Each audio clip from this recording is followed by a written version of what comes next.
1% here, a little bullseye there, and a little, can a child or pregnant woman ride in a robotaxi? Simple question, yes or no. And then what is the highest EMF level as well as milligauss in the vehicle? Shouldn't be that hard to do. I mean, it's a product that you have out there. People are going to want to use it, and I want to know. I want to put that scenario to rest that someone thinking that they're going to put their child in your robotaxi day in and day out. I want I want to hear from you, Elon. Is it safe? And to the parents out there, there's a Wavemon RF60. It's a meter, about 2 grand, a little bit over 2 grand. It's used for cell phone tower workers and radiologists. It does recording for 8 hours a day, 5 days a week, 30 days.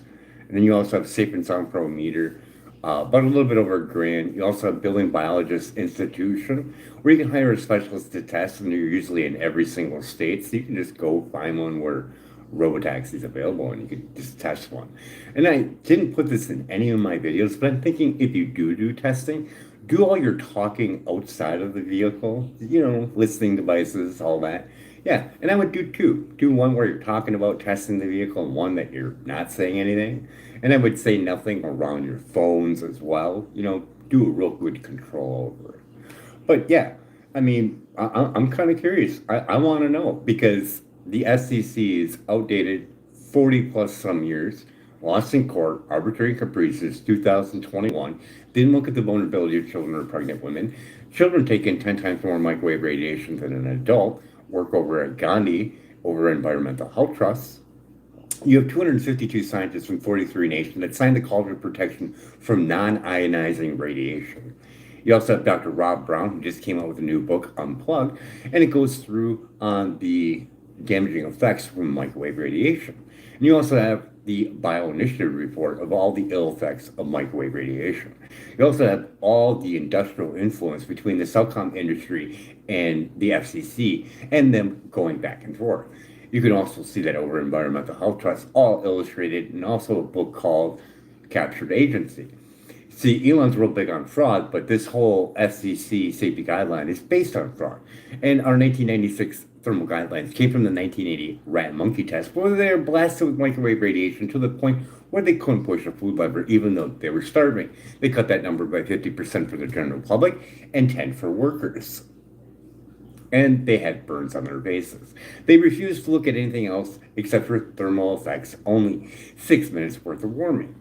And this hasn't been updated in 40 some years, plus years, and lost in court.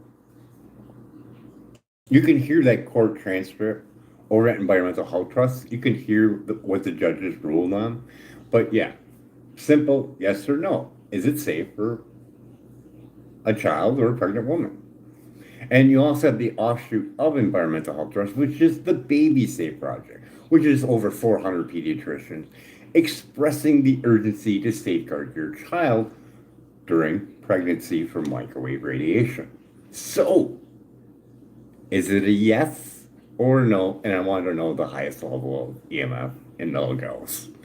Thank you for your time in this matter. And I think everybody should contact their consumer protection agency and demand to know the numbers because required by law, they're not required by law to show their EMF levels. You can find this out over at Environmental Health Trust during the Tesla shareholder meeting where they had a proxy set before it to stop Deborah Daber from speaking.